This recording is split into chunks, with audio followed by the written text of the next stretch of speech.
여러분 출애굽기 19장 5절로 6절입니다.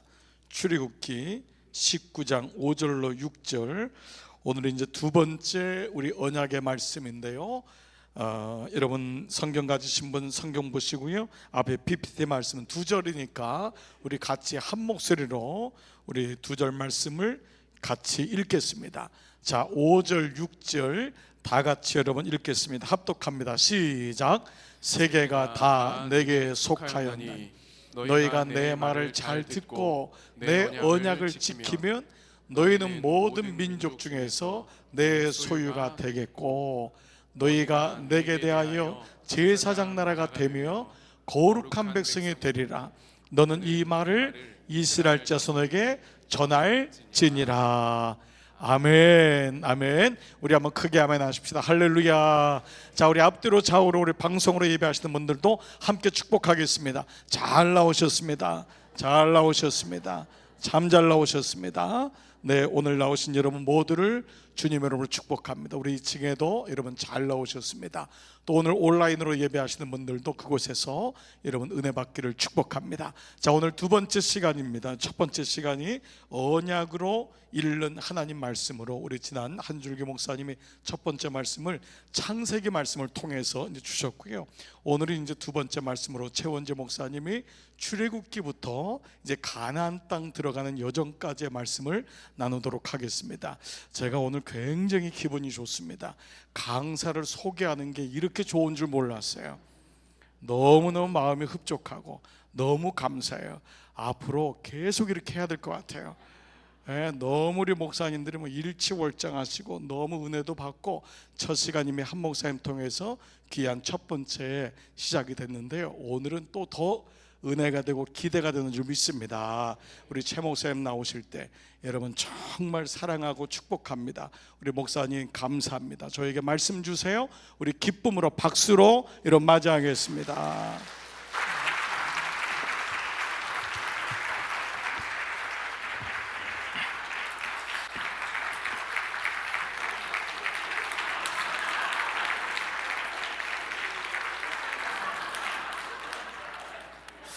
이제 그만 치세요. 그래야지 저희가 나중에 또 안 하죠. 네, 눈치가 별로 없으시네. 옆 사람과 잠깐 인사하죠. 하나님께서 당신을 사랑하십니다. 뭐 문제가 되지 않겠죠. 저도 당신을 사랑합니다. 이렇게 인사하죠. 저도 당신을 사랑합니다. 옆 사람들과 제가 오늘 언약의 땅 가나안으로까지의 하나님 말씀을 주제를 가지고 이제 한 목사님이 아담 언약, 노아 언약을 나눠주셨는데 제가 아브라함 언약과 이제 출애굽기에 나오는 모세 오경을 중심으로 성경에서 하나님의 언약이 어떻게 기록되어 있는지를 좀 중심을 가지고 나누려고 합니다. 그렇기 때문에 오늘 뭐 설교이기도 하지만 옆에 성경책을 좀 펴시고 제가 화면을 통해 보여드리기도 하지만 성경을 좀 많이 이렇게 찾아보도록 하겠습니다. 그래서 오경에서 하나님께서 언약에 대해서 어떻게 말씀하시는지가 오늘 말씀의 핵심이기 때문에 성경에서 우리에게 말씀하시는 언약을 좀 몇 가지를 찾아가면서 우리 한 시간 동안 좀 말씀을 나누기 원합니다. 성경을 보는 여러 가지 관점이 있습니다. 성경 66권을 볼 때 역사적으로 성경을 보기도 하고 인물을 중심으로 성경을 보기도 하죠. 또 계시적인 관점으로 성경을 보는 관점이 있습니다. 하나님께서 나에게 무엇을 원하실까? 하나님께서 우리 교회를 어떻게 인도해 가실까라는 계시적인 관점으로 성경을 보기도 합니다. 그리고 신학적인 관점, 조직 신학적인 관점으로 성경을 보기도 하죠. 그래서 저도 대학원을 다닐 때 성교학을 관점을 가지고 성경 66권을 한번 본 적이 있는데 저에게 굉장한 도움이 되었습니다. 그래서 아브라함의 언약에 대해서 이 창세기 12장에 대한 말씀을 할 때 언약을 관점으로 본다는 것은 약속을 관점으로 보는 것이고 성교적인 신학적인 관점으로 볼 때는 이것을 통해서 하나님께서 땅을 넓혀 가시고 영혼을 구원하기 위한 이렇게 조직 신학적인 성교학적인 관점으로 성경을 보기도 하죠. 윤리적으로 보기도 합니다. 도덕적으로 성경을 우리가 보기도 합니다. 다양한 시각으로 이렇게 성경을 보는 것은 저는 굉장히 중요하다고 생각을 합니다. 그래서 성도님들이 성경을 볼 때 우리 교회는 당연히 구속사적인 관점, 예수의 십자가의 관점으로 성경을 보기도 하지만 우리가 다양한 관점으로 또한 성경을 이렇게 볼 때 우리가 한쪽으로 취향적이지 아니하고 예수의 십자가를 더욱더 굳건히 붙들 수 있는 우리 성도님들이 되실 줄 믿습니다. 그러나 다양한 관점으로 성경을 보는 것이 정말 중요하지만 성경은 구약, 옛구, 맺을, 약으로 되어 있어요. 그리고 새로울 신, 그리고 맺을, 약으로 되어져 있습니다. 성경은 맺을 약으로 되어 있기 때문에 하나님께서 이미 우리에게 이루어진 약속과 장차 우리에게 이루어질 약속, 그러니까 우리에게 이루신 약속이 이미 있죠. 이 땅을 살아가면서 이루신 약속이 있습니다. 그리고 우리가 죽은 이후에 구원, 영원한 구원을 베푸실 장차 이루실 약속에 대해서 다루기 때문에 성경은 언약을 관점으로, 약속을 관점으로 보는 것은 정말로 상당히 우리 모두에게 너무나도 중요합니다. 그래서 성경이 처음부터 이제 한 목사님과 얘기를 나눴지만, 말씀을 나눴지만, 아담 언약부터 처음부터 성경을 펴보면 하나님께서 세상을 창조하시고 인간을 창조하시죠. 사람을 창조하신 이후에 제가 그림을 하나 그려볼게요. 한번 이렇게 보여주세요. 그림을 잘 못 그리는데 이게 지구입니다. 이게 성도님 혹시 누군지 아시나요? 믿음의 눈을 보시면 보이죠? 누구죠? 누구죠? 아담이에요. 아담. 또 여기 옆에는 혹시 이렇게 보이세요? 누구죠? 노아잖아요. 노아 써 있잖아요. 노아. 그리고 이렇게 아브라함, 그리고 이스라엘 공동체, 다윗, 그리고 여기에 선지자들을 해도 되겠죠. 그리고 우리는 더 존귀하니까 이거 우리라고 해도 됩니다.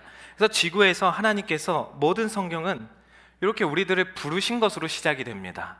하나님께서 아무 이유 없이 우리를 이렇게 부르셨어요.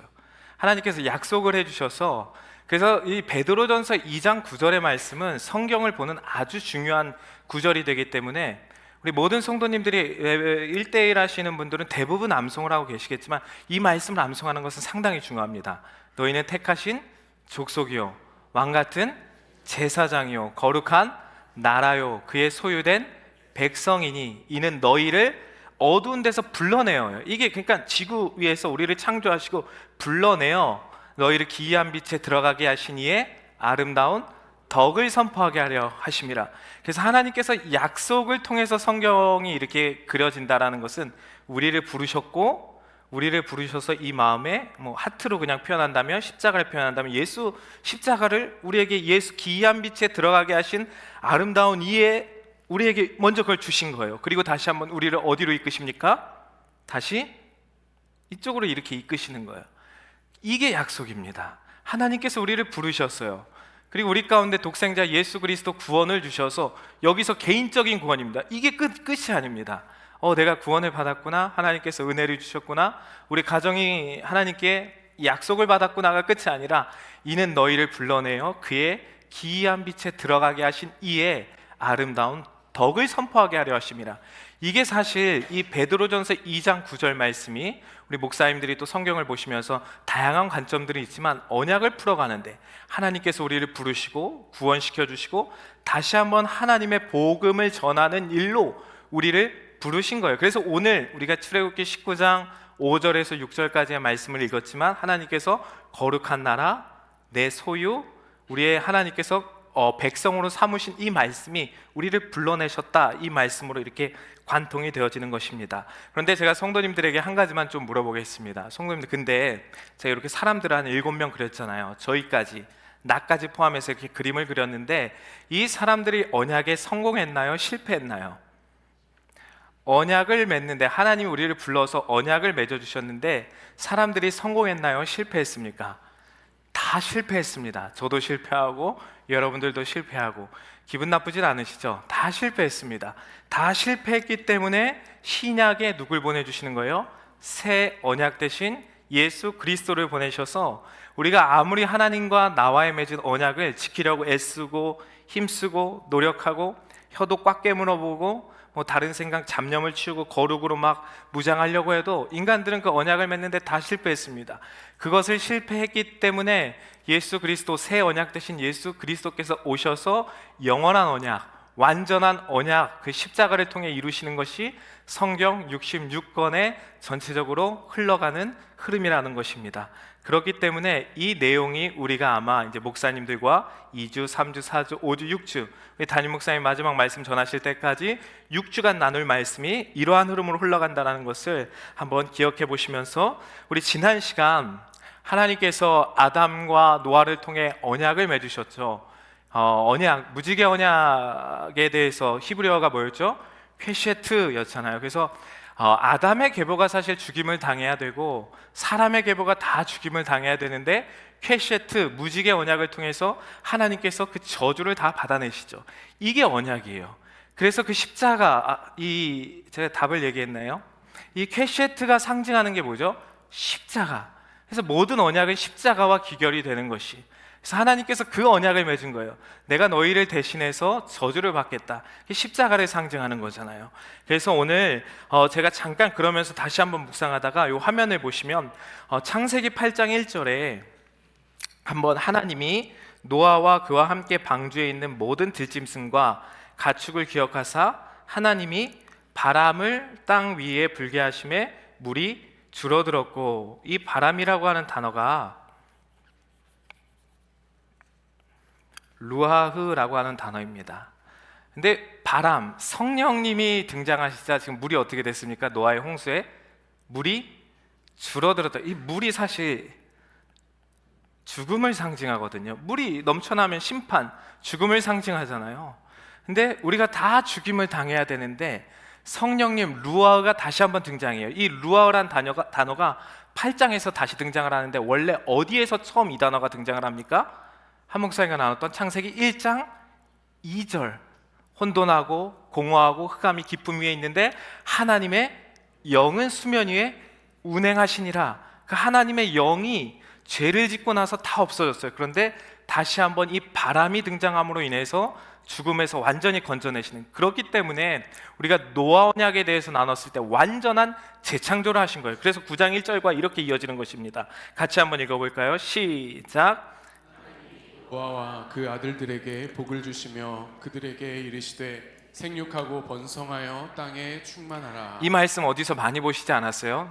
남자와 여자, 사람들을 창조하시고 나서 그 아담과 하와에게 생육하고 번성하여 땅에 충만하라. 그 말씀이 다시 등장한 거예요.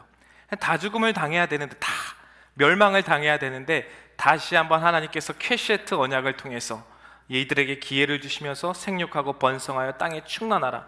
그래서 노아 언약은 제가 더 길게 지난주에 대한 말씀을 피드백할 수는 없지만 그 저주를 감당하심으로 다시 한번 세상을 완전히 재창조해 주시는, 이것이 바로 노아의 언약입니다. 제가 왜 노아의 언약에 대해서 말씀을 드렸냐면, 사실 오늘 목사님께서 출애굽기부터라고 했는데 제가 아브라함 언약과 모세 언약을 같이 이어서 설명을 드리기 때문에 노아 언약을 잠깐 설명을 드렸습니다. 완전한 재창조가 되었습니다. 다시 한번 기회를 주셔서 생육하고 번성하여 땅에 충만하라는 말씀을 주셨습니다. 그럼에도 이게 10장, 그래서 10장에 노아의 족보가 나오는데 살렸더라, 재창조의 족보예요. 하나님께서 다시 한번 인간을 창조하신 아담과 하와를 창조한 것처럼, 이게 성경을 한번 1장부터 쭉 이렇게 머리를 그려서 가시면요, 이걸 이렇게 좀 이렇게 암송 정도는 아니어도 흐름으로 가면 이러한 말씀이구나 라는 걸 알 수 있어요. 다시 한번 10장에서, 창세기 10장에서 노아의 족보를 통해 재창조해 주신 것입니다. 그런데 성도님, 11장 혹시 기억이 나십니까? 11장 어떤 말씀이 나오죠? 그래서 목사님도 이런 이미지를 한번 얘기해 주셨는데 11장은 저는 잊어버리잖아요. 바벨탑이에요. 안 웃기세요? 안 웃긴 말고 11장은 바벨탑입니다. 근데 하나님께서 완전한 재창조를 해주셨는데 바벨탑을 쌓고 우리 한번 우리 생각대로 살아가 보자, 우리 마음대로 살아가 보자, 서로 말하되, 그런 말씀이 막 나오죠. 내 마음대로 살자, 또 말하되 내 생각대로 살자. 사람들이 바벨탑을 짓고 또 그 언약을 떠나서 살아갑니다. 11장이 그러한 말씀입니다. 그렇게 언약을 또 11장에서 깬 이후에 12장에 누구를 부르시죠? 그때 한 사람, 아브라함을 그때 부르시는 거야. 내가 아브라함에게 이르시되 내가 본토 친척 아비 집을 떠나 내가 너를 큰 민족을 이루고 너에게 복을 줘 내 이름을 창대하게 하리니 너는 복의 근원이 될지라. 이렇게 아브라함 한 사람을 부른 거예요. 근데 제가 이 부분을 다시 한번 아브라함 언약과 이렇게 자연스럽게 다시 한번 언약을 깼기 때문에 하나님의 언약이 이어지는 이 창세기 12장의 말씀을 다시 한번 묵상하면서 좀 어떤 생각이 들었냐면, 창세기 11장을 보니까 사람들이 서로 말하되 내 생각대로 하자, 내 마음대로 살자라고 말했는데, 그들이 하나님을 11장에서 부르는 내용이 나올까요? 안 나올까요? 나올까요? 안 나올까요? 다시 한번 저도 봤어요. 근데 안 나와요. 내 마음대로 살겠다라고 말하고 나서 하나님을 찾는 장면이 안 나와요. 그런데 왜 하나님께서 12장에 아브라함을 부르셨을까라는 의문이 생겼어요. 그러니까 아브라함 언약은 무조건적으로 아브라함을 부르신 거예요. 이게 무슨 말이냐면, 11장 하나님을 찾지 않으면, 성도님들 그냥 잠깐 생각해 볼 때 하나님께서 이들에게 기회를 안 주셔도 되지 않나요? 아니에요? 그냥 내버려둬도 되지 않으신가요? 찾지도 않았잖아요. 근데 하나님께서 내버려두지 아니하시고 무조건적으로 다시 한번 내가 너희를 살리겠다, 살려달라고 얘기도 안 했는데, 그래서 아브라함 언약이 이렇게 이어져 가는구나, 이게 살려달라고도 안 했는데. 그러니까 그걸 묵상하고 나니까 다시 한번 생각해 보니까 하나님이 얼마나 우리에게 무한한 사랑을 베푸시는지에 대해서 아브라함 언약을 통해 우리가 기억해 볼 수 있습니다. 하나님께서 살려달라는 얘기도 안 했어요. 구원해달라고 하는 탄식의 소리도 하지 않았고 찾지도 않았는데, 갑자기 11장 이후에 족보에 대한 이야기를 하고 다시 하나님께서 무조건적으로 아브라함을 부르시는 장면이 나옵니다. 그것이 자연스럽게 12장의 아브라함 언약으로 이어지는 것입니다. 그래서 아브라함을 부르시고 나서 아브라함과 언약을 맺죠. 그래서 우리가 너무너무 우리 교회에서는 많이 이 말씀을 이렇게 다뤘는데, 다시 한번 그냥 여러분들과 이 말씀을 나누겠습니다. 아브라함과 이런 언약을 맺습니다. 15장 17절 18절 말씀인데요, 해가 져서 어두울 때에 연기나는 화로가 보이며 타는 횃불이 쪼갠 고기 사이로 지나더라. 그날의 여호와께서 아브라함과 더불어 언약을 세워 이르시되 라는 말씀이 나옵니다. 이 타는 횃불은요, 하나님을 의미합니다. 하나님의 신현이라고 하죠. 그래서 하나님을 의미해요. 타는 횃불. 근데 쪼갠, 다시 천천히 이 말씀을 나누면 쪼갠 고기 사이로 지나더라, 이 말씀은 무슨 말씀일까요? 우리가 목사님들과 많이 나눴지만, 재물의 쪼개진 사이를 지나간다는 것은 언약의 의무사항을 이행하지 않았을 경우 벌을 받게 되는 것을 뜻합니다. 다시 한번 무슨 말인지 아시겠죠? 이 쪼개진 고기 사이로 지나간다는 것은, 이렇게 쪼개진 고기들이 있는데 요 사이로 지나간다는 것은, 이 타는 횃불이 지금 불이 지나간 거예요. 여기로 지나간다는 것은 언약을 이행하지 않을 경우 벌을 받게, 너도 쪼개질 것이다, 그냥 그렇게 말씀하는, 너도 이렇게 쪼개질 것이야 라고 하는 것인데, 지금 오늘 아브라함과 하나님과 만나서 약속을 맺는데, 아브라함에게 지금 어떤 약속을 맺는 겁니까? 그 쪼개진 사이로 가운데로 지금 누가 지나가죠? 하나님이 지나가는 거예요. 아브라함이 쪼개져야 되는데 하나님이 쪼개지겠다라고 아브라함과 하나님과 약속한 거예요. 그냥 무지개 언약을 생각하면 이것이 이어지는 거예요. 그 사람들이 다 저주를 받아야 되는데, 너가 저주받지 않고 너가 쪼개지지 않고 내가 대신해서 쪼개지겠다라고 하는 언약입니다. 15장 첫 번째 이제 구절을 보면, 사실 15장의 시작을 보면 이 고기 쪼개진 사이로 지나가야 될 사람은 아브라함입니다. 아브라함이 하나님과 언약을 맺자마자 12장에서 언약을 맺고, 내가 너로 반드시 큰 민족이 이룰 거야, 너에게 복을 주어 이름을 창대케 할 것이고 내 몸에서 날짜를 통해서 내게 복을 줄 거야 라고 말씀하는데, 15장 처음 우리가 그 말씀은 다 읽지 않았지만 아브라함이 뭐라고 이야기합니까? 나의 상속자는 엘리에셀입니다. 자식을 가질 수 없으니, 이것도 언약을 깨트린 사건이에요. 언약을 맺었는데 또 아브라함이 깨트려요. 나의 상속자는, 그래서 하나님께서 말씀하시죠, 내 몸에서 날짜가 내 상속자다라고 말씀하잖아요. 그래서 그 언약을 깨트린 아브라함이 지나가야 되는데, 15장의 말씀에 근거하면 아브라함이 거기서 쪼개져야 되는데, 하나님, 내가 대신해서 너와 쪼개지겠다, 내가 쪼개지겠다, 이것을 무엇을 의미합니까? 나중에 하나님이 어디에서 쪼개지시죠? 십자가 사건을 의미하는 거예요. 아브라함의 언약은 십자가 사건을 약속하는 거예요. 이제 이해가 되시나요? 아담, 노아, 지금 아브라함의 언약까지 왔는데, 지금 이 모든 약속이 내가 너를 사랑해, 이 정도 약속이 아니라 십자가에 대한 약속. 내가 쪼개질게, 너가 죽어야 돼, 너가 물에서 심판을 받아야 돼, 너가 그 사이로 지나가서 고개 사이처럼 쪼개져야 돼 라는 약속을 아브라함이 받고, 아브라함 된 인간들이 이 약속을 받고, 아담의 계보가 퀘셰트의 활의 저주를 다 받아야 되는데 하나님께서는 내가 쪼개지고 그 저주를 받고 십자가에서 2000년 후에 그 쪼개지는 모든 것들을 통해서 내가 너희를 살릴게 라고 하는 약속이 성경에 나오는 모든 약속. 그러니까 지금 성도님들이 성경이 이렇게 좀 들어오시지 않나요? 12장 넘어와서 15장 와서 16장, 15장에서 이런 아브라함과 언약을 맺었구나. 그런데 16장에 넘어가자마자 15장에서 지금 우리가 아브라함에 대한 언약을 나눴잖아요. 근데 16장에 넘어가면 아브라함이 또 그 언약을 깨트립니다. 이것이 아마 너무너무 반복되는 거예요. 성경은 이게 계속 반복됩니다. 15장에서 내가 쪼개질게 라는 약속을 받았는데 16장에 넘어가서 아브라함이 언약을 깨트리는 사건을 성경에서는 또 기록을 합니다. 하나님께서 씨를 주신다 그랬는데 아내 사레가 찾아오죠.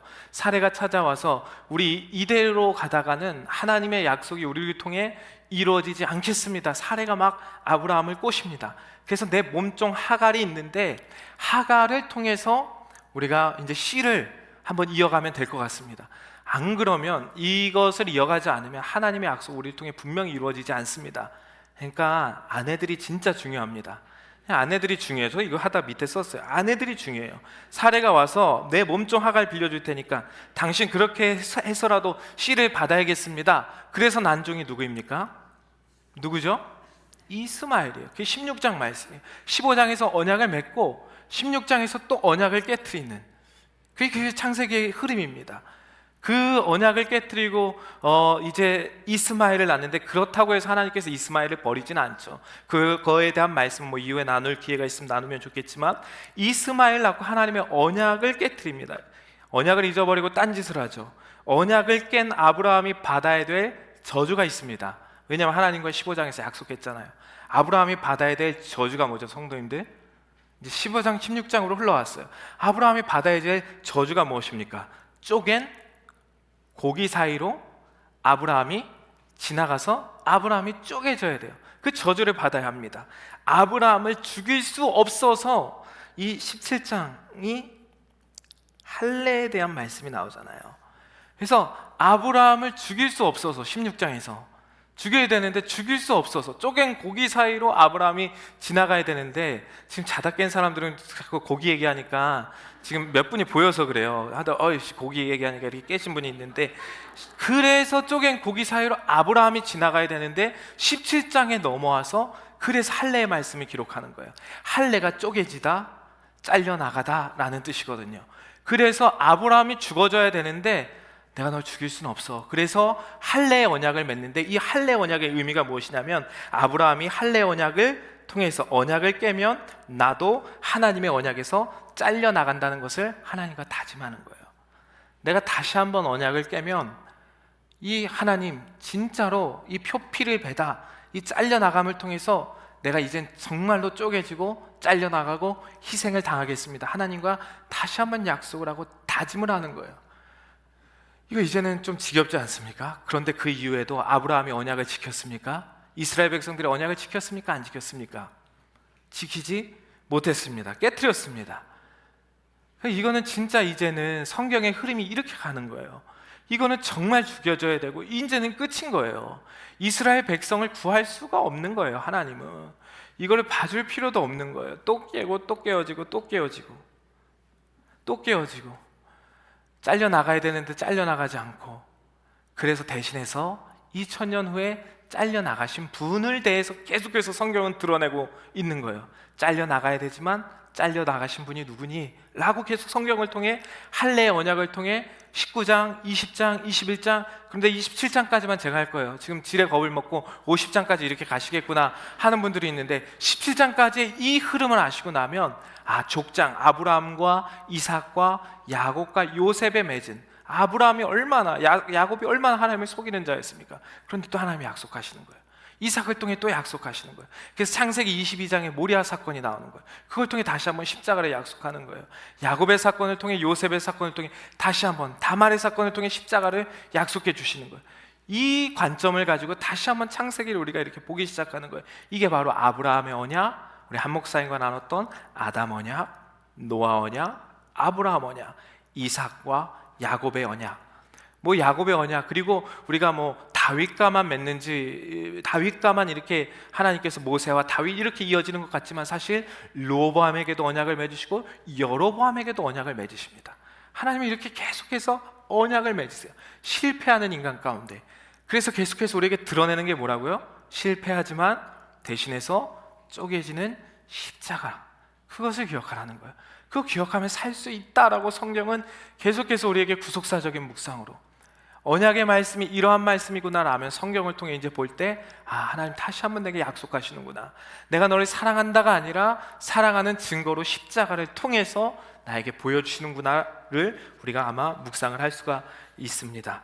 제가 이걸 묵상하면서 이런 생각이 들었어요. 십자가의 사건을, 그러니까 맹목적으로 우리가 묵상할 수가 없는 거예요. 생각할 수가 없는 거예요. 십자가의 사건은 하나님이 이렇게 쪼개지시면서까지 우리의 죄를 사하고 구원해 주셨다라고 하는 말씀입니다. 한번 우리에게 이렇게 적용해 볼까요? 그런데 계속해서 쪼개지고 또 용서 안 받고 또 쪼개지고 용서 안 받고 내가 대신해서 저주를 하나님께서 면해 주시고, 이러한 성경의 66권의 전체적인 묵상을 보면서 이 십자가가 하나님께서 대신해서 쪼개지고 잘려지셨다라고 하는 뜻인데, 이 십자가의 구원이 너무 사실 값싸게 되었다라는 생각이 들었습니다. 세상에 아무 보잘것없는 것이랑 너무 쉽게 바꾸게 되었어요. 우리가 이 세상을 살아가면서 너무 쉽게 십자가랑 이게 그냥 단지 정말 아까 한 목사님 멘트한 것처럼 하나의 모형이 아니라 진짜로 나를 대신해서 죽여지고 쪼개지고 잘라지고 그 쪼갠 고기 사이로 지나가시고 저주를 받으시고 화를 받으시고 거기에서 각기각기 쪼개진 것이 십자가의 묵상인데, 이것이 이제는 너무나도 값싼 것이 되어버려서 너무 세상의 조그만 것이랑 십자가랑 바꿔버릴 때가 있어요. 왜냐하면 쪼개지고 나를 대신해서 대속해 주신 십자가의 은혜를 우리가 잘 알지 못하기 때문이죠. 이제 출애굽기로 넘어와서 모세 언약에 대해서 우리가 좀 구체적으로 나눠보려고 합니다. 먼저 모세 언약의 특징이 좀 있습니다. 우리가 나눴던 아담과 노아와 아브라함, 이삭, 야곱 다 나누진 않았지만 이 언약의 특성은 개인적인 언약을 가지고 있습니다. 개인과 하나님께서 언약을 맺었죠. 그러나 모세 언약은 한 가지 꼭 기억해야 될 것이 있어요. 우리가 양육과 공동체만이 살 길이다가 표어인데 오늘 모세 언약이 그걸 말씀하는지도 모르겠습니다. 모세 언약은 공동체와 맺은 언약이라는 것을 꼭 기억해야 합니다. 아브라함은 그냥 개인을 무조건적으로 불러서, 이거 뭐 이유가 없어요. 11장에서 뭐라도 했으면 모르는데 아무 이유가 없이 그냥 한 사람을 불러가지고 개인과 맺은 언약인데, 모세 언약은 공동체와 맺은 언약입니다. 그래서 모세 언약은 수직적으로는 하나님과의 맺은 약속, 수평적으로는 공동체와 맺은 약속, 우리가 그것을 십계명이라 그러죠. 신앙생활은 절대 혼자 하는 것이 아닙니다. 개인적인 은혜를 경험할 때가 있죠. 그런데 성경은 개인적으로 은혜를 받고 개인적인 구원을 위해 사는 것이 믿음 생활이라고 말씀하지 않습니다. 그래서 아까 처음에 그렸던 지구의 모양을 한번 잘 기억해 보세요. 공동체를 부르셨고 기이한 빛에 들어가게 하신 이에 하나님은 아름다운 덕을 선포하기를 원하세요. 우리를 통해. 그것이 언약이에요. 우리에게 십자가의 사건을 주셔서 선택을 하신 거예요. 그래서 구원이 이렇게 건져냈다는 것은 제가 쓰지 않았지만 인간이 구원을 받았다는 거예요. 구원을 받았다는 것은 공동체 안에 들어가서, 지체들 안에 들어가서, 세상 가운데 들어가서 우리와 맺은 언약의 약속이 나를 통해서, 제가 어떻게 그걸 하냐, 그게 아니에요. 내가 이제 예수와 있기 때문에, 내가 예수라고 하면 이단이지만 이제 예수가 있기 때문에 내가 하는 게 아니에요. 예수가 가서 그 복음을 전하는 거예요. 하나님의 말씀을 전하는 거예요. 내가 가는 것 같지만 예수가 일하는 거예요. 그래서 그 공동체 지체 안에 들어갈 때 나를 자꾸 너무 부족한 인간이라고만 치부하지 마십시오. 내 안에 예수가 있는데 그렇게 뭐 겁먹을 게 뭐가 그렇게 많고 겸손을 떨 게 뭐가 그렇게 많습니까? 아니, 우리 예수가 우리 안에 있는 거예요. 그 안에 들어가서 담대하게 예수를 전하는 거예요. 주일에 나눴던 것처럼 복음을 전하는 거예요. 예수의 십자가의 복음을 전하면 그것의 약속을 이루시는 분은 이제 성령님께서 이루어 주시는 것이죠. 우리를 통해 그러한 하나님의 언약의 약속이 이루어질 줄 믿습니다. 우리 믿음의 공동체 한 사람 한 사람이 여기서 지금 잠실벌 가운데 송파구 서울 전역에 퍼지면 얼마나 많은 곳에 가 있겠어요. 우리 뭐 장로님들 롯데타워 가시고 다 퍼졌잖아요. 지금 저기 아파트 3전 1동, 저도 3전 2동을 이제 맡았잖아요. 나와바리를. 그리고 송파동 다 퍼지는 거예요. 거기서 하나님의 복음을 전하는, 이것이 하나님께서 우리에게 약속을 주신 이유라는 것입니다. 그래서 율법사가 찾아서 묻죠. 어느 계명이 큽니까 예수님? 첫째는 하나님 사랑, 둘째도 이와 같으니 내 이웃을 내 몸과 같이 사랑하라고 말씀하시죠.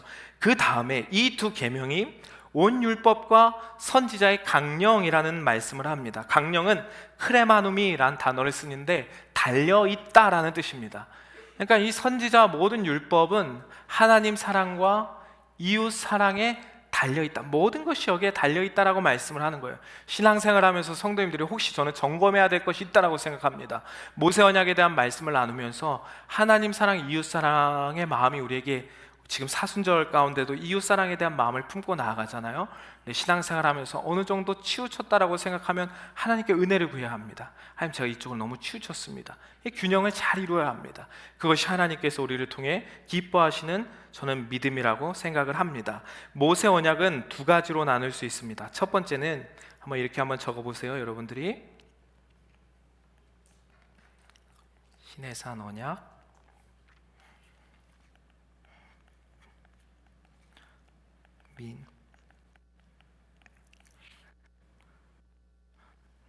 모압 언약.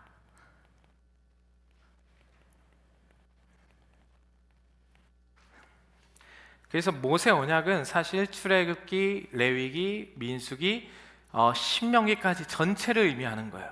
그래서 모세 언약은 두 가지로 시내산 언약과 모압 언약으로 나눌 수 있는데, 시내산 언약은 출애굽기, 레위기, 민수기, 신명기 1장 28장까지, 그리고 모압 언약은 29장에서 34장까지, 이게 바로 시내산 언약, 모세 언약이라고 합니다. 출애굽기 시작에 언약에 대한 말씀이 어떻게 시작되는지 한번 살펴보기 원합니다.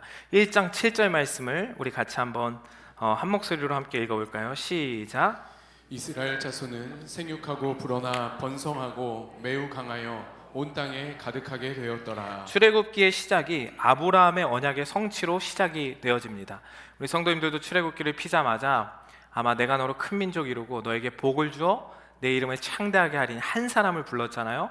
출애굽기를 딱 피면 1장 7절, 이스라엘 자손은 생육하고 불어나 번성하고 매우 강하여 온 땅에 가득하게 되었더라. 이제 이 성경을 우리가 딱 봤을 때는 하나님의 언약의 성취로 출애굽기가 시작되고, 이 언약의 성취가 출애굽기의 모든 것을 이끌어가는 거구나라는 것을 아마 묵상할 수 있을 것입니다. 그런데 이렇게 언약의 성취를 7절에서 보여주고 나서 1장에 어떤 말씀이 이후에 스토리가 이어지냐면, 왕이 산파들을 시켜서 누구를 다 죽이라고 합니까?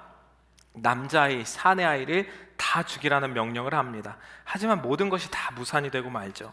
세상의 왕은, 이 말씀은 무슨 뜻이냐면, 세상의 왕은 무엇을 깨트리려고 하는 겁니까? 하나님의 지금 언약이 막 이루어가고 있잖아요. 그런데 그 언약을 죽이라는 명령은, 그러니까 세상의 왕은 언약을 잊어버리게 해요.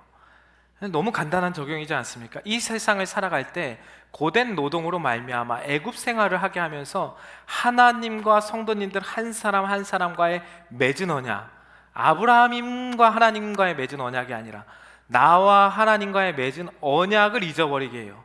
세상의 왕은 남자의 사내아이를 죽이라는 것은 남자를 죽이라는 게 아니라 하나님의 언약을 짓밟는 거예요. 하나님의 씨가 이 땅 가운데 떨어졌는데 그 씨가 들어오지 못하도록 언약을 세상은 계속해서 짓밟고 깨트리려고 합니다. 그런데 창세기 1장 20절은 이렇게 1장이 마무리가 됩니다. 하나님이 그 산파들에게 은혜를 베푸시니 그 백성은 번성하고 매우 강해지니라. 세상은 하나님과 나와의 언약을 계속해서 깨트리려고 하고 잊어버리게 합니다. 그런데 출애굽기 1장의 말씀은 하나님이 그 산파들에게 은혜를 베푸시니 내가 너희에게 언약을 깨트리지 아니하겠다라는 말씀이잖아요. 은혜를 베푸시니 이 백성은 번성하고 매우 강해지니라. 이렇게 출애굽기의 시작이 됩니다. 그래서 1장부터 우리가 18장까지는 다 아는 스토리예요. 홍해를 건너고 출애굽하고 10가지 재앙이 기록되어 있고, 만나와 메추라기 사건, 광야에서의 생활을 하는 1장부터 18장이 그러한 말씀이죠. 근데 19장부터는 우리가 들어가면 이게 무슨 말씀인지 조금 헷갈려 할 때가 있습니다. 왜냐하면 19장부터 24장까지 본격적인 언약, 신의 산 언약으로 이루어져 있기 때문입니다. 다시 한번 그래서 신의 산 언약의 핵심, 출애굽기 19장 5절 6절 오늘 읽은 말씀인데 다시 한번 같이 한번 읽어보겠습니다. 시작. 세계가 다 내게 속하였나니 너희가 내 말을 잘 듣고 내 언약을 지키면 너희는 모든 민족 중에서 내 소유가 되겠고 내게 대하여 제사장 나라가 되며 거룩한 백성이 되리라. 너는 이 말을 이스라엘 자손에게 전할지니라. 그래서 애굽에 있었던 출애굽기 지금 1장 이후에 애굽에 있었던 이스라엘 백성들을 신의 산으로 지금 출애굽시킨 이야기가 18장까지예요. 그래서 그 내용들은 우리가 다 나누지는 못하지만 19장에 그들을 이끌어서 언약을 맺습니다. 아까 말씀드렸던 것처럼 이스라엘 공동체와 언약을 맺습니다. 개인의 언약이 아니라 공동체와 언약을 맺는데 이런 언약을 맺는 거예요. 내 소유가 되겠고 제사장, 빨간 표시가 보이시죠? 제사장 나라가 되겠고 거룩한 백성이 되겠다. 이 소유라고 하는 단어 아시는 분들이 계시죠? 세굴라, 특별한 존재, 특별한 소유라고 하는 뜻입니다. 그런데 이 말씀 때문에 우리가 영적인 우월주의에 빠지기도 합니다. 하나님께서 나를 특별한 존재로 부르셨구나, 나는 특별한 사람이구나. 이거 뭐 틀린 얘기는 아닌데 영적인 우월주의에 빠지기도 합니다. 그런데 이 말씀을 정말로 잘 이해하는 것은 나를 특별한 소유, 세굴라로 삼으셨다는 것은, 나를 소유 삼았다는 말씀은 나의 모든 것이 이제 하나님의 소유가 된다라고 하는 뜻입니다. 하나님이 나를 특별한 존재, 나는 특별하고 너희는 특별하지 않아. 하나님 믿는 사람들은 특별하고 하나님 믿지 않는 사람은 특별하지가 않아가 아니라 우리와 다시 한번 신의 산에서 언약, 공동체와 언약을 맺으시는데 그 첫 번째가 나의 모든 소유가 이제 하나님의 것입니다. 사나 죽으나 나는 하나님의 것이고, 내가 일하는 것이나 어디를 가든지 숨을 쉬는 나의 모든 물질과 나의 자녀들과 내가 가진 모든 것이 다 하나님의 소유입니다. 나를 위해 사는 것이 아니라 나는 이제 하나님을 위해 살겠습니다. 이 언약을 지금 하나님과 이스라엘 공동체가 맺고 있는 것이 내 소유라는 말씀. 그리고 두 번째, 제사장 나라가 되며 라는 말씀을, 언약을 맺습니다. 약속을 하죠. 너희 제사장 나라가 되게 할 거야. 같이 한번, 저는 이것이 중요하기 때문에 제사장 나라에 대해 두 가지만 같이 한번 적어보길 원합니다. 제사장의 역할이 있죠. 제사를 드릴 수 있도록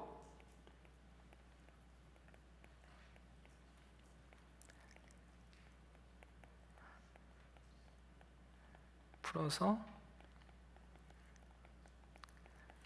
이게 제사장의 아주 중요한 역할입니다. 지금 하나님과 이스라엘 백성이라고 생각하지 마시고 이 언약을 통해서 지금 하나님과 하나님과 우리 믿음의 공동체가 어떤 약속을 맺고 있는지 보십시오. 이제 하나님께서 내가 너를 특별한 소유로 삼으셨다. 근데 그 특별한 소유가 제사장 나라가 되는 것인데, 그 제사장의 역할이 무엇이냐면, 우리를 통해 원하시는 하나님의 약속이 무엇이냐면 제사를 드릴 수 있도록 돕는 거예요. 제사장들은 백성들이 하나님 앞에 성막에 나오면 제사를 드릴 수 있도록 돕습니다. 그러니까 우리를 이제 제사장으로 부르시고 구원을 시켜 주셨다는 것은, 여러분 한 사람 한 사람을 통해서 내가 먼저 예배자로 세워지길 하나님께서 원하시고, 나를 통해서 많은 사람들이 하나님을 예배하는 예배자로 세워주길 원하시는 것이 하나님과 지금 하나님과 교회 공동체와 맺은 언약의 약속이라고 하나님께서 말씀하시는 거예요. 두 번째는, 제사장들은 하나님의 말씀을 풀어서 설명을 해줍니다. 이게 바로 하나님이 우리에게 맡겨주신 사명이라는 거예요. 하나님께서 어떤 약속을 맺어주셨는지 아시겠죠? 예배를 돕는 자예요. 목사님들만 예배를 돕는 자 절대 아니에요. 우리 한 사람 한 사람이 예배자로 세워질 수 있도록 우리를 통해 하나님께서 그렇게 부르시고, 이스라엘 백성들, 내가 너희를 구원해주고, 내가 너희를 대신해서 쪼개지고, 내가 대신해서 죽임을 당한 거는 너를 불러내서 이게 끝이 아니라, 불러냄을 받아서 구원을 받았다면 너희들이 이제는 책임이 따른다라는 것이 모세 언약이에요. 그게 어떤 책임입니까? 제사를 드릴 수 있도록 너가 돕는 역할을 해야 돼. 예배자를 세워야 돼, 너를 통해. 그리고 하나님 말씀을 풀어서 가르치는 자로 우리를 세웠다라고 말씀을 하는 거예요. 마지막 세 번째, 거룩한 백성은 타협하지 않고 언약을 지키며 사는 것입니다. 내가 언약을 지킴으로 다른 사람에게 언약을 지키며 살아갈 수 있는 그러한 말씀 안에 내가 말씀 안에 거해 있어야 말씀을 나누는 자가 될 수 있겠죠. 그래서 우리가 그 거룩을 지키는 것입니다. 내가 언약으로 채워야 그 사람들에게 하나님의 언약을 전해줄 수 있는 거룩한 백성이 될 수 있게, 하나님이 지금 이스라엘 백성과 이 약속을 하는 것입니다. 이 말씀을 적용하면서 오늘 우리를 특별한 소유, 제사장 나라, 이 세 가지를 기억해 보십시오. 거룩한 백성으로 이스라엘 백성과 맺은 언약이 아니라 지금 나를, 그렇게 하나님과 나와 그런 언약을 맺었다라고 말씀을 하는 겁니다. 이 언약을 잘못 이해해서 세계가 다 내게 속하였나니, 특별한 존재, 소유, 제사장 나라, 거룩한 백성, 이 말씀을 정말 잘못 이해해서 하나님이 나에게 언약을 맺으셔서 가나안 땅을 차지하게 하시고 그 땅에서 풍성함을 누리게 하시고 그 나라를 번성하게 하겠다는 단지 번영 정도로만 이 언약의 말씀을 이해하며 살아갈 때가 많이 있습니다. 틀린 것은 아니지만 우리가 언약을 다시 한번 묵상하고 다시 한번 말씀을 나누면서 그것 때문에 우리에게 언약을 주시고 그것 때문에 예수님께서 십자가에 쪼개지셔서 우리에게 그 십자가의 피의 사랑을 베푸신 것이 아니고 우리를 왕같은 제사장, 거룩한 나라, 그의 소유된 백성으로 부르신 것은, 우리를 구원해 주시고 아무 이유 없이 우리를 세워주신 것은 우리를 통해서 하나님의 말씀을 가르치고 예배를 모르는, 하나님을 모르는 그 한 사람 한 사람이 하나님이 예배자로 세워질 수 있도록, 그것이 바로 교회 공동체의 모습이지 않습니까? 우리를 통해 이러한 하나님의 언약이 우리 성도님들을 통해 이루어지기를 축복합니다. 그러니까 이 언약을 묵상해 보면 우리가 이러한 삶을 계속해서 지속하며 이 언약의 말씀을 우리가 제사장된 역할을 감당하고 나아가면 언약을 잊어버린다라는 거예요, 잊어버리지 않는다라는 거예요. 이걸 해야지만 잊어버리지 않는다라고 말씀하는 거예요. 이건 전 너무 중요한 묵상이라고 생각합니다. 이렇게 살아야지만, 제사장 나라의 사명을 감당하고 살아가야지만 이 땅에서 언약을 잊어버리면서 하나님 또 쪼개주십시오, 또 내년에 또 와서 또 쪼개주십시오, 이제는 알아서 하십시오, 이것도 믿음이라고 하면 할 수 있지만 그게 아니라, 이 너무너무 놀라운 말씀은 또 쪼개주십시오, 또 쪼개주십시오가 아니라 이 말씀을 풀어서 내가 잘 가르쳐주고 제사장 나라의 역할을 잘 감당하며 살아갈 때 우리는 언약을 잊지 않고 하나님의 은혜 안에서 평생 그 은혜 가운데 살아갈 수 있는 존재가 되는 줄 믿습니다. 그래서 19장에서 23장까지 십계명에 대한 언약을 맺은 이후에 한번 창세기 말씀을 이렇게 나눈 것처럼 한번 떠올려 보세요. 1장부터 18장은 이들을 구원해낸 역사예요. 그리고 구원해낸 다음에 19장에서 23장까지는 뭘 맺었다고요? 언약을 맺었어요. 너희도 이제 구원의 내음을 받았으니까 19장까지 이제 홍해에서 죽음을 경험하고 세례를 받고 구원받은 자들이 됐으니까 19장에서 23장 너희들이 이걸 지켜야 제사장 나라가 되고 거룩한 백성이 돼야 내 언약을 떠나지 않는 사람이 될 수 있어 라고 23장까지 말씀을 하시고 24장에서 하나님과 백성들 간의 언약식이 이루어집니다. 뭐 결혼식이라고 할 수 있겠죠. 언약식이 24장, 출애굽기 24장에 기록하는 거예요. 신랑 신부가 이제 웨딩 마치를 마치고 부부가 되었습니다. 이제 본래는 모세와만 하나님께서 오가며 소통을 했지만 이 신의 산 언약은 하나님과 누구와 맺은 언약이라 그랬죠? 이스라엘 백성과 맺은 언약이에요. 모세와만 오갔다가 이제 하나님이 이스라엘 백성을 불러서 하는 거예요. 그래서 24장에 보면 이제 그 백성과 부부관계를 맺었으니까 모세만 부르는 게 아니라 하나님께서 아론과 나답도 부르십니다. 아비오도 부르시고 다 전체를 부를 수 없어서 이스라엘 장로 70인들과 같이 올라와서 언약을 맺습니다. 그래서 우리가 모세 언약만 잠깐 이렇게 수박 겉핥기지만 모세 언약에 대한 말씀만 잠깐 생각해도 이단에 대해 너무 쉽게 구별이 되는 거 아닙니까? 본인들 자기만 하나님과 이렇게 언약을 맺었다 그래서 절대 아닌 것이에요. 하나님은 공동체와 모든 지체들과 언약을 맺어서 그들과 지금 결혼식을 하는 말씀이 출애굽기 24장 말씀입니다. 그래서 24장 말씀에 이 말씀이 나와요. 모세와 아론과 나답과 아비후와 이스라엘 장로 70인이 올라와서 이스라엘의 하나님을 보니 그의 발 아래에는 청옥을 편 듯하고 하늘같이 청명하더라. 11절 같이 한번 읽어볼까요? 시작. 준비한 자들에게 손을 대지 아니하셨고 그들은 하나님을 뵙고 먹고 마셨더라. 그들은 하나님을 뵙고 먹고 마셨더라. 이제 언약식을 통해서 하나님과의 화목 제사가 이루어진 것입니다. 이제 하나님과 결혼을 한 거예요. 이스라엘 백성들과 하나님과 구원해 주시고 나서 언약까지 맺었으니까 이제 결혼을 한 겁니다. 이제 이 사실 말씀이 먹고 마셨더라고 하는 이 말씀이 신약에 오면 우리가 1부 때 매일 하는 주님의 살과 피를 나누는 주의 만찬과도 같은 의미를 가지고 있습니다. 이제 언약 체결을 하나님과 이스라엘 백성들이 지금 언약 체결이 끝났습니까? 안 끝났습니까? 끝난 거예요. 이제 출애굽기 24장에 하나님과 이스라엘 백성이 결혼을 한 거예요. 이제 결혼을 하면 이제 신혼여행을 갔다 와서, 저도 이제 까마득한데 신혼여행을 갔다 와서 하나님과 이스라엘 백성들이 어디 살면 되는 거예요? 같이 살아야 되잖아요. 그래서 출애굽기 25장에서 31장 말씀에 하나님께서 뭘 지으라고 말씀합니까? 출애굽기에 성막을 지으라고 말씀하는 거예요. 거기서 같이 이제 부부 관계가 됐으니까 같이 살자고 성막을 지으라고 말씀합니다. 그래서 25장 22절 한번 같이 한 목소리 읽어봅시다. 시작. 거기서 내가 너와 만나고 속죄소 위 곧 증거계 위에 있는 두 그룹 사이에서 내가 이스라엘 자손을 위하여 내게 명령할 모든 일을 내게 이르리라. 그래서 성막을 지어서 이제 거기서 나랑 항상 동행하면서 언약을 이루면서 성막 안에서 동거하면서 살자. 하나님께서 이런 언약을 출애굽기 19장까지 또 19장에서 23장까지 언약 결혼식 맺고 24장에서 언약 체결을 하고 나서 같이 살자는 의미로 25장 이후부터 제가 한번 적어볼게요. 31장까지 성막에 대한 말씀이 나와요. 그리고 크게 썼어도 그냥 이렇게 해야겠네요. 그래서 35장부터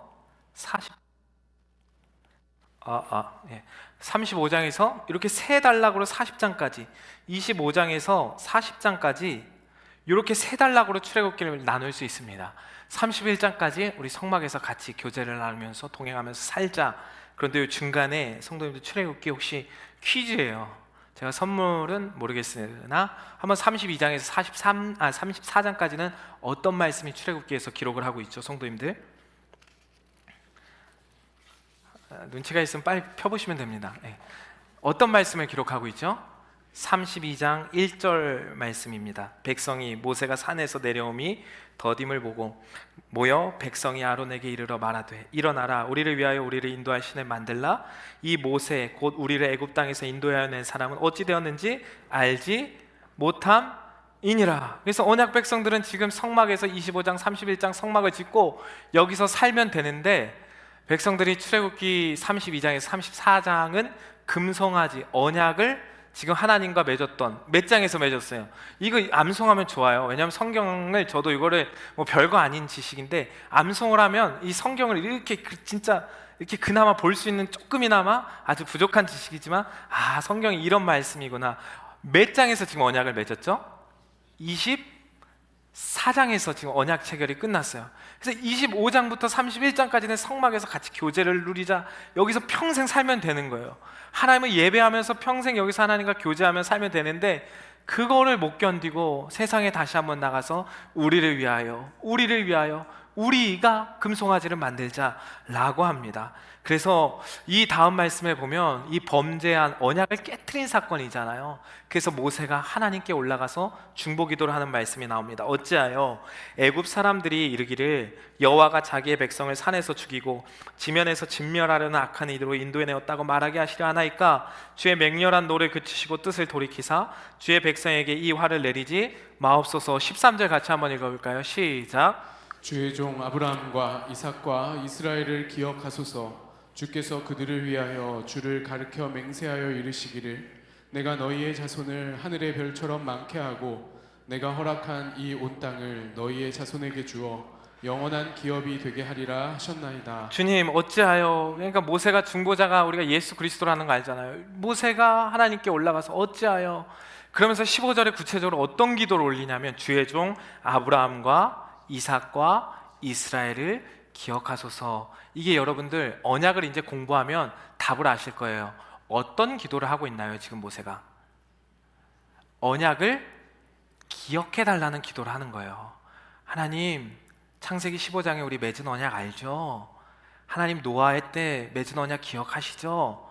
아브라함과 이삭과 이스라엘을 기억해 주세요. 언약을 기억해 달라는 기도를 하니까 14절에 여호와께서 뜻을 돌이키사 말씀하신 화를 그 백성에서 내리지 아니하시니라. 언약을 일방적으로 성막에서 같이 살면 되는데 언약을 지금 일방적으로 깨트리는 백성들의 모습이 혹시 마음속으로는 생각하고 계시겠지만 이 세상을 살아가면서 하나님과의 언약을 일방적으로 깨트리는 우리의 모습이 아닙니까? 그래도 우리가 이 말씀을 생각하면서 한 가지 잊지 말아야 할 것이 있다는 것을 알 수 있습니다. 언약을 기억해 달라는 성도님들 신앙생활 하면서 넘어지고, 죄송한데 또 넘어지고 또 넘어지고 할 때가 있잖아요. 그런데 한 가지는 꼭 잊지 마세요. 언약을 기억해 달라는, 언약을 기억해 달라는 기도를 잊지 마십시오. 이것이 신앙생활 하면서 때론 뻔뻔한 것 같지만 저는 이것이 믿음이라고 생각합니다. 하나님께서 예수 그리스도의 십자가를 통해 우리의 죄를 용서해 주셨다라고 하는 그 언약을 우리가 받았잖아요. 아마 6주 동안 이 말씀을 계속해서 나누면 이 언약을 하나님께서 주셨구나. 우리가 기도할 때 넘어질 때도 있고 하나님을 멀리할 때도 있잖아요. 세상을 살면서 그때마다 우리가 잊지 말아야 될 기도, 하나님 저와 맺은 그 언약을, 하나님 우리 가정과 맺은 그 언약을, 하나님 이 교회와 맺은, 하나님 머리 되신 이 교회와 맺은 언약을 하나님 잊지 말아 주십시오. 그 뻔뻔하지만 그 기도를 드릴 때 하나님께서는 뜻을 돌이키시고 말씀하신 화를 그 백성에게 내리지 아니하셨다라고 말씀을 합니다. 나는 양심이 없는 자라고 너무 생각하지 마십시오. 하나님께서는 돌이키는 자에게 반드시 뜻을 이루고 우리의 죄를 용서해 주시고 언약을 반드시 한 사람 한 사람을 통해 다시 세워주실 줄 믿습니다. 그렇기 때문에 마귀는 그 출애굽기 1장을 다시 한번 생각해 보세요. 언약을 깨트려요. 잊어버리기예요. 그냥 고된 노동을 시키는 것이 그럼 400년 동안의 그냥 노동이었을까가 아니라 400년 동안의 출애굽기 2장에 보면 고된 노동으로 말미암아 탄식하며 이런 말씀이 읽어질 때 세상은 이 고된 노동으로 언약을 잊어버리게 하는구나. 내가 하나님과 맺은 언약이 있는데 성막에서 평생 같이 누리면서 교제하며 살으라는, 그럼 십자가를 통해서 너희들이 영원히 산다는 약속을 우리에게 맺어주셨는데 세상에 나가서 살다 보니까 고된 노동으로 말미암아 세상의 왕들 앞에서 이렇게 끌려가고 또 저렇게 끌려가다가 언약을 잊어버리게 하는, 출애굽기 1장에 딱 그걸 읽고 나니까 언약을 계속 깨트리는 거구나. 근데 언약을 깨트리는 그 가운데서도 3장에 모세를 불러서 우리를 전적으로 출애굽해서 인도해내셔서 언약을 19장에서 23장까지 맺고 24장에서 언약 체결해서 성막에서 같이 살으라고 말씀하는구나. 그래서 성도님들이 한번 이 말씀을 이제 생각해 보시면서, 그래서 35장부터는 언약을 기억해 달라는 이 기도를 들으시고 다시 한번 35장부터 아까 세 단락으로 나눴지만 40장에 여기 혹시 단어를 기억하시나요? 뭐였죠? 35장에 40장? 성막. 그래서 어떤 분들은 목사님 왜 출애굽기에서 성막 짓는 게 2번이나 나와요? 왜 똑같은 이야기가 나와요? 라고 이야기할 수는 있지만 이 언약에 대해서 다시 한번 출애굽기를 묵상하고 다시 한번 보면 첫 번째, 언약을 맺고 성막, 내가 여기서 너랑 살 거야. 근데 32장인가 34장에서 누가 그 언약을 깨트리죠? 깨트렸지만, 백성들이 일방적으로 깨트렸지만 다시 한번 그 언약의 기도를 들으시고 35장에서 40장에 다시 한번 성막을 지으라 라고 말씀하시는 것은 노아 언약부터 시작된 아담 언약, 아브라함 언약께서 계속해서 이어져 오는 하나님의 다시 한번 언약을 세우시고 우리를 용서해 주시고 다시 한번 기회를 주시는 말씀이에요. 그래서 성막이 2번 짓는다라고 하는 말씀은 하나님께서 다시 한번 이스라엘 백성에게 그 뜻을 돌이키시고 기회를 주시는 말씀이구나 라는 것을 알 수 있습니다. 그래서 출애굽기 40장 34절 35절 같이 한번 읽어보기 원합니다. 같이 한번 읽어볼까요? 시작. 구름이 회막에 덮이고 여호와의 영광이 성막에 충만하매 모세가 회막에 들어갈 수 없으니 이는 구름이 회막 위에 덮이고 여호와의 영광이 성막에 충만하게. 그래서 했으며. 40장 성막을 다시 한번 짓고 나서 하나님의 영광이 그 위에 충만했다라고 하는 말씀으로 출애굽기가 마무리되잖아요. 다시 한번 기회를 주시고 이 백성에게 언약을 다시 한번 세워주신 말씀으로 출애굽기가 이렇게 마무리되는 것입니다. 출애굽기 40장까지 지금 온 거예요. 박수 한번. 죄송해요. 제가 그냥 갑자기 드립으로 나와서 이렇게 40장까지 온 거예요. 근데 성경을 이렇게 보는 건 진짜 저는 중요하다라고 생각해요. 이렇게 또 레위기도 민수기도 이렇게 한번 또 목사님들과 이렇게 나눌 수 있는 시간이 있는 건 정말 좋은 것 같아요. 이 성경에 이렇게 들어오고 나면 언약을 통해서 이렇게 이끌어 나가고 또 백성들은 깨부시지만 다시 언약을 맺으셔서 영광이 그 공동체 안에 덮어지는구나. 이것이 이제 출애굽기 마무리가 되죠. 그러면서 이제 레위기로 넘어갑니다. 레위기는 제가 이렇게 좀 다 다루지 않을게요. 여러분들 표정이 심각해지기 때문에. 레위기가 이제 어떻게 시작이 되냐면 출애굽기 후반부에 다시 한번 성막이 만들어지고 이스라엘의 영광이 임하는 말씀을 우리가 나누는 것으로 40장이 마무리가 됐습니다. 레위기 시작, 레위기 1장 1절 말씀을 같이 한번 읽어볼까요? 시작. 여호와께서 회막에서 모세를 부르시고 그에게 말씀하여 이르시되. 그래서 우리가 이제 언약에 대한 관점을 가지고 지금 성경을 보는 거니까요. 이제 출애굽기가 끝나고 레위기 시작되잖아요. 그 회막이 지금 성막이잖아요. 회막으로 지금 다시 한번 누구를 불러요? 모세를 불러서 이스라엘 백성에 다시 한번 말씀을 해주시는 것으로 시작됩니다. 그래서 우리가 흔히 레위기를, 저도 레위기를 나누면서 대위기라는 한 적이 있는데, 레위기를 제사직분과 관련된 규례라고 생각할 때가 있습니다. 근데 그렇지 않습니다. 그것이 틀린 것이라고 하는 건 아니지만 진짜 레위기의 주제는, 이제 한번 생각해 보세요. 출애굽기를 묵상했으니까 레위기는 시내산에서 다시 받은 언약을 어떻게 다시, 지금 35장에서 40장에 뭘 받았죠? 다시 한번 기회를 주셔서 다시 언약을 받은 거예요. 이제 거기서 다시 살면 된다, 살자, 거기서 같이 살자, 그래 너희들 구원을 받는다 라고 끝나고 그 회막으로 모세를 부른 거예요. 그렇기 때문에 레위기는 제사에 대한 규례 정도라고 생각하는 게 아니라, 레위기는 시내산에서 다시 받은 언약을 어떻게 유지해 나갈 수 있는지를 말씀해 주는 말씀이 레위기의 말씀이에요. 그래서 번제, 소제, 화목제, 속건제, 속죄제, 이게 다 예배잖아요. 이 언약을 어떻게 너희들이 유지하면서 살아갈 수 있는 줄 알아? 너희 또 깨트릴 건데 어떻게 그래도 이 언약을 붙들고 이 세상 가운데 살아갈 수 있는 줄 알아? 그래서 예배에 대한 말씀을 하는 거예요. 다시 한번 이 예배에 대한 말씀을 제가 레위기를 다 나누진 당연히 못하죠. 다시 한번 저도 이 말씀을 묵상하면서, 이전에는 목사님들이 이런 말씀 참 많이 하셨거든요. 교회에서 어른 목사님들이, 여러분들 아멘 하시는지 안 하는지 테스트 해보겠습니다. 여러분 예배에 목숨을 거십시오. 이럴 줄 알았어요. 2명 하시네. 여러분 예배에 목숨을 거십시오. 제가 저 이래봬도 조근조근한 것 같지만 여기 앞에 앉아서 예배에 목숨을 거십시오 하면은 사경회나 이런 데 엄마 따라서 아멘, 제가 여기 앞에서 그랬던 기억이 있어요. 진짜로. 그때는 예배에 목숨을 거십시오 하면은 뜨거워졌다고요, 마음이. 근데 지금 많이 식었어요, 사실. 그러면 안 되는데. 그 레위기는 어떻게 언약을 지키며 유지해 나갈 수 있는 유일한 해답이 있는데, 그게 예배라는 것으로 레위기 전체를 이끌어 나가는 거예요. 혹여나 너희가 부정함을 정할지라도, 혹여나 살다가 하나님을 떠나는 삶을 살지라도 어디로 나오면 되는 거예요. 그러니까 다시 성막에 나와서 예배에 번제물을 드리고 지성소 가운데 들어가기만 하면 용서하고 하나님과 나와의 맺은 언약을 다시 한번 성막에서 세우겠다라고 하는 말씀을 레위기에서 말씀하는 것입니다. 여기 레위기도 마친 거예요. 그래서 제가 이렇게 일부러 박수를 치려고 박수 이렇게 친 거예요. 레위기까지 이렇게 볼 수 있는 거예요. 근데 마지막으로 제가 죄송해요. 제가 다른 건 목사님들보다 여러분들에게 좀 양해를 구할게요.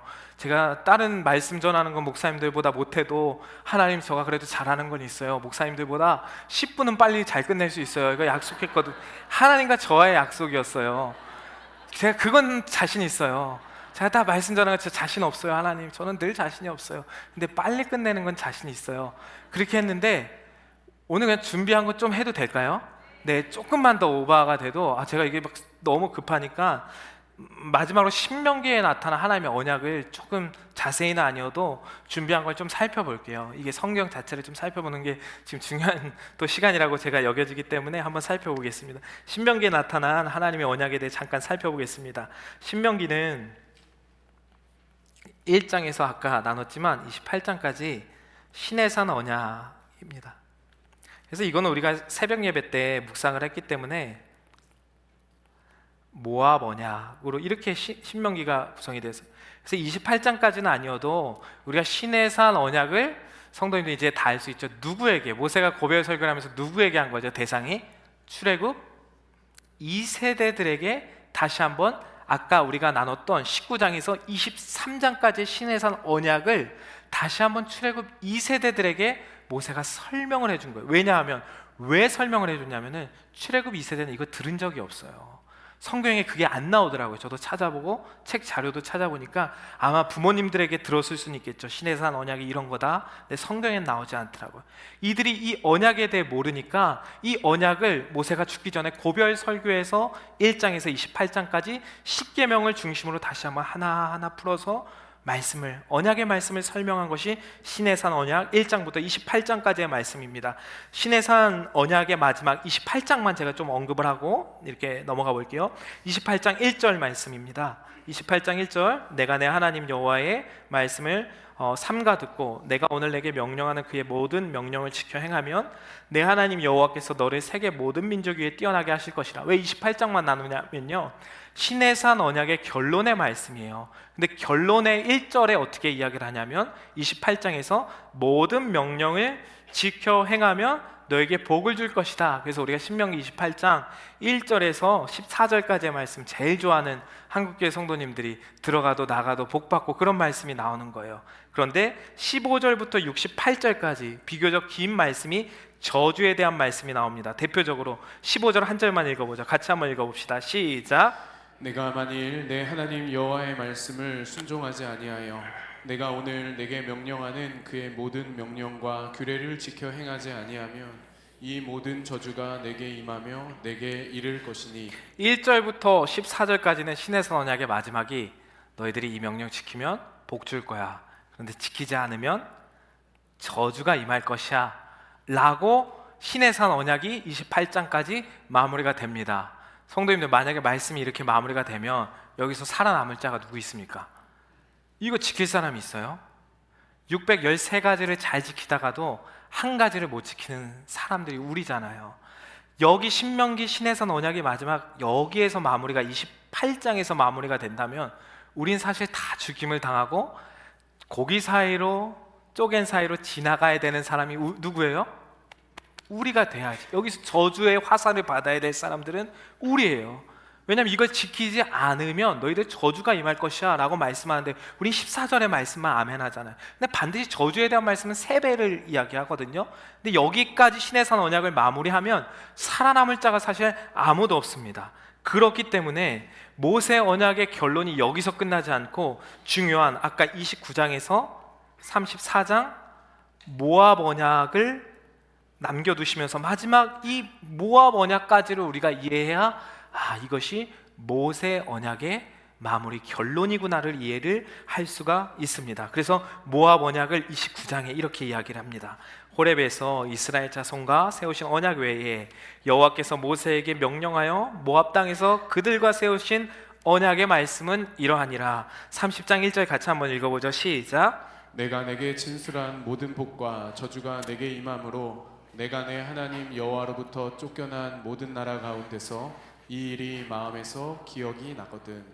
내가 내게 진술한 모든 복과 저주가 내게 임함으로 하나님께서는 우리에게 말씀하실 때 너희들에게 복만 임한 게 아니라 저주가 임했다라는 것은 전제하는 거예요. 이들이 하나님의 말씀을 지킨 거예요? 못 지킨 거예요?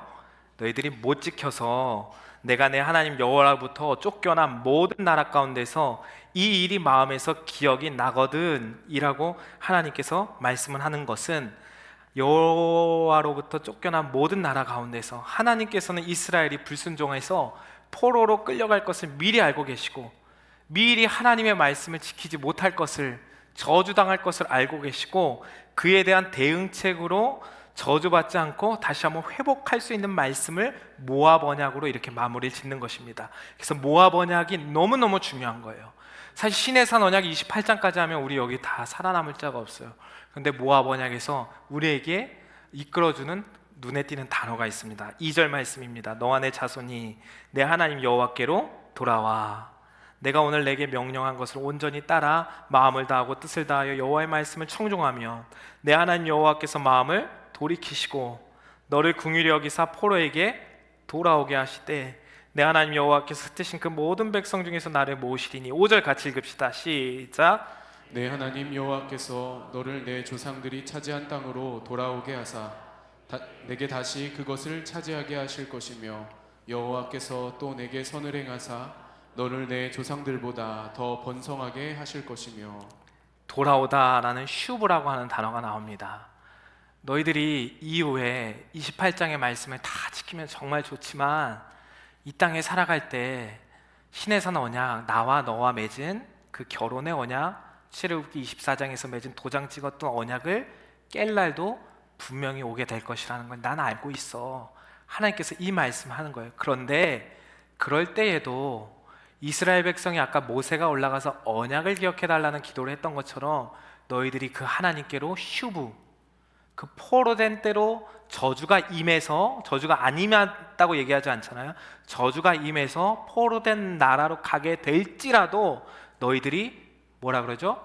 슈브, 돌아오기만 하면, 다시 한번 예수 그리스도께로 나오기만 하면 우리에게 영원한 언약을 잊지 아니하시고 우리에게 영원한 생명을 주신다는 말씀이 이 신명기까지 나오는 이 신의 산 모세 언약에 대한 말씀인 것입니다. 제가 말씀을 좀 결론 맺겠습니다.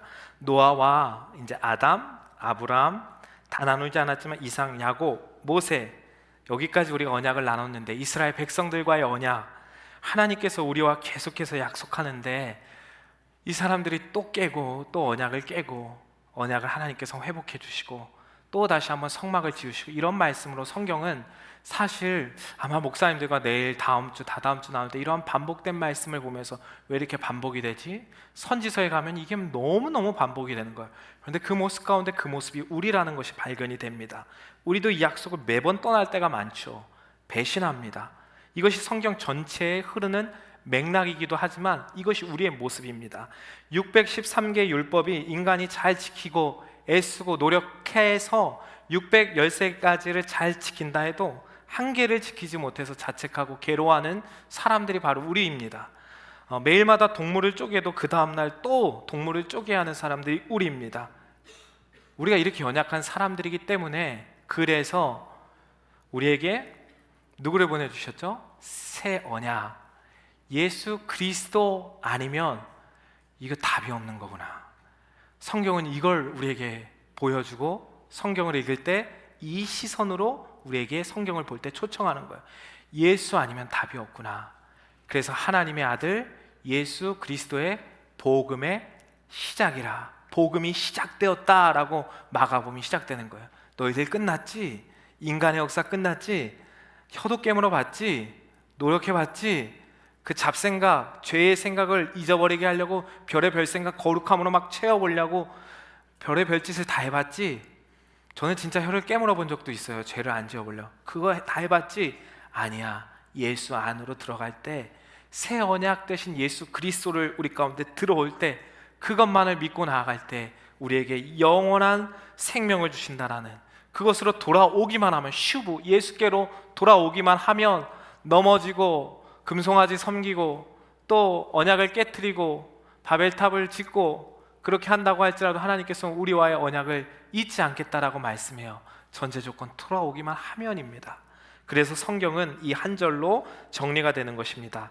요한복음 3장 16절 같이 읽어볼까요? 하나님이 세상을 이처럼 사랑하사 독생자를 주셨으니 이는 그를 믿는 자마다 멸망하지 않고 영생을 얻게 하려 하심이라. 하나님이 우리 성도님들을 정말 사랑하십니다. 그래서 독생자 예수 그리스도를 보내주신 거예요. 이게 언약의 핵심이에요. 그래서 독생자 예수 그리스도를 보내주시고 이것이 우리와 맺은 언약입니다. 끝까지 나를 포기하지 아니하시는 하나님을 붙든다면 누구든지 일어서실 수 있을 거예요. 누구든지 일어서실 수 있을 거예요. 이 언약, 영원히 맺은 독생자를 주셨으니의 영원한 언약을 잊지 마시기를 바라요. 제가 서점 갔다가 맥스 루케이도 목사님의 책 끝까지 나를 포기하지 아니하시는 하나님이 교보문고에 잠실 갔더니 이렇게 메인에 이렇게 쌓여져 있더라고요. 그래서 다른 책을 사러 갔기 때문에 그 책을 사진 않고 잠깐 동안 30여 분 동안 살펴보면서 읽었는데, 끝까지 나를 포기하지 아니하시는 하나님, 잠깐 펴본 스토리 정도의 야곱의 스토리가 나와요. 그래서 야곱은 형도 속이고 형님도 속이고 다 도망친 인생인데 하나님께서 과연 나를 쓰실까? 나 괜찮을까? 고민하고 있는 거예요. 내가, 그런데 그 책에서 내가 그분의 사랑을 잊어버리지만 않는다면 주님은 우리의 손을 절대 놓지 않는다는 거예요. 우리도 야곱같이 내가 될까? 우리 가정, 우리 가문이 괜찮을까 할 수 있잖아요. 우리가 때로는 너무 아무 보잘것없는 사람같이 여겨질 때가 있습니까? 혹시 버려진 것 같이 홀로 있는 그런 분들 계세요? 이거 저는 극단적이라고 절대 생각 안 해요. 여러분들이 저를 연약하게 볼 때도 있겠지만 저는 절대 정말 극단적이라고 생각 안 해요. 정말 죽고 싶은 마음을 품고 계신 분들이 있지 않아요? 저도 몇 번이나 이런 마음을 가지고 살았던 적이 정말 있어요. 그런 분들이 혹시 있지 않습니까? 한 가지 기억하세요. 언약의 말씀을 통해 하나님은 우리를 끝까지 포기하지 않으십니다. 아멘이시죠? 우리 그렇기 때문에 제 30분까지 채우려고 출애굽기 19장 5절 6절 오늘 이스라엘 백성과 아니라 오늘 하나님께서 나와 맺은 언약의 말씀을 우리 같이 큰 목소리로 한번 읽고 우리 기도의 자리로 나갑시다. 19장 5절 6절 오늘 우리에게 하신 말씀이에요. 같이 크게 읽을까요? 시작. 세계가 다 내게 속하였나니 너희가 내 말을 잘 듣고 내 언약을 지키면 너희는 모든 민족 중에서 내 소유가 되겠고 너희가 내게 대하여 제사장 나라가 되며 거룩한 백성이 되리라. 너는 이 말을 이스라엘 자손에게 전할지니라. 아멘. 하나님이 여러분들 특별한 존재 소유로 삼으셨고 제사장 나라로 삼으셨고 거룩한 백성으로 삼으셨다라고 하는 이 언약을 절대 잊지 않으면 하나님께서는 끝까지 어느 한 사람도 포기치 아니하시고 우리 끝까지 언약으로 우리 건져내셔서 영원한 구원, 영원한 생명으로 우리 이끌어 가실 줄 믿습니다. 우리 다 함께 일어나셔서 우리 이 찬양 담임 목사님과 같이 우리 부목사님들과 찬양으로 하고 우리 기도의 자리로 나가기 원합니다.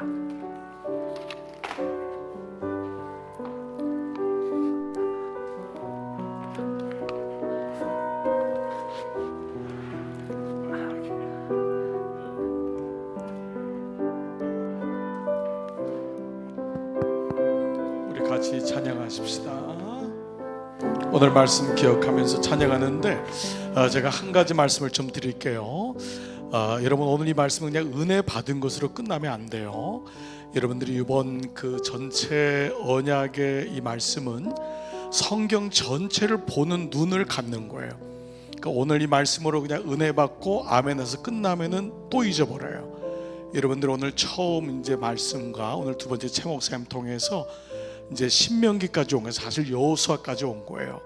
그래서 처음에 아담 언약과 노아 언약이 이제 어떻게 아브라함을 통해서 이제는 공동체인 민족을 통해서 나라를 통해서 모세를 통해서 그 이스라엘은 우리 공동체잖아요. 성막이라고 하는 하나님의 교회를 통해서 어떻게 왔는지를 보여주고 있어요. 그래서 오늘 이 말씀은 꼭 여러분들의 주중에도 한번 또 들으십시오. 그리고 여러분들이 수강표에다 쓸 때도 기록한 것을 가지고 한번 노트해 보시고 그리고 또 하나는 여러분들이 서로가 은혜 받은 것을 나누는 수강표가 지난 목요일에도 우리 아침 큐티 할 때 나갔는데 여러분 보신 분이 있을지 모르겠어요. 거의 한 200여 명 300여 명 가까이 수강표에 다 이렇게 기록한 것을 짧게 쓰셨는데 저는 다 읽어봤어요. 한 1시간 정도 걸리더라고요. 쭉 읽어봤어요. 그러니까 여러분들이 정말 말씀을 잘 들으시더라고요. 그리고 그 기록한 것을 보면서 내가 말씀을 새겨나가는 과정을 꼭 가지셔야 돼요. 6주 동안의 이 과정이 여러분이 성경을 언약을 중심으로 보는 구약과 신약을 제대로 보는 이것만 우리가 훈련되면은 정말 우리에게는 이후에 성경을 여러 가지로 볼 수 있는 아주 좋은 준비가 되는 그런 시간이 될 줄 믿습니다. 오늘 저녁에도 이렇게 많이 나오시고 또 방송으로도 온라인으로도 함께 하신 줄 믿습니다. 여러분 꼭 오늘 혹시 못 들으신 분들 목원 중에 있으시면 목자들은 꼭 챙겨주셔야 돼요. 목자들이 수강 신청표를 안 내신 분이 있으면은 꼭 아멘이라도 쓰셔서 한 번이라도 읽고 듣게 하실 수 있도록. 그래서 우리 교회가 이 말씀이 업데이트가 되는 겁니다. 이게 굉장히 중요합니다. 그러면 목장도 영적인 수준이 업데이트가 되고 우리 모든 아빠들, 아버지들이 그냥 말씀으로 그냥 잘 몰라 이게 아니라 말씀이 들리면은 업데이트가 되고 그리고 주일 예배도 우리가 당연히 업그레이드가 되는 그런 은혜가 분명히 있을 줄 믿습니다. 오늘 참 시간이 많이 부족한데 우리 최 목사님 준비한 거 보니까 내일 아침까지 해도 정말 하고 싶은 말씀이 너무 간절한 마음이 있는 것 같아요. 그렇지만 오늘 또 정해진 시간이 있으니까 이후에 여러분 이제 강의안을 보시면은 쫙 나와 있을 거예요. 그 강의안은 아무나 같지 않습니다. 6번 다 들으신 분에 의해서 꼭 여러분 이 은혜가 계속 이어가기를 축복합니다. 우리 최 목사님께 한번 우리 감사의 마음으로 박수 한번 하겠습니다. 고맙습니다. 우리 최 목사님 감사해요. 자, 우리 옆에 사람에게 한번 은혜 많이 받으셨죠? 힘내세요. 힘내세요. 여러분 끝까지 승리하시기를 축복합니다.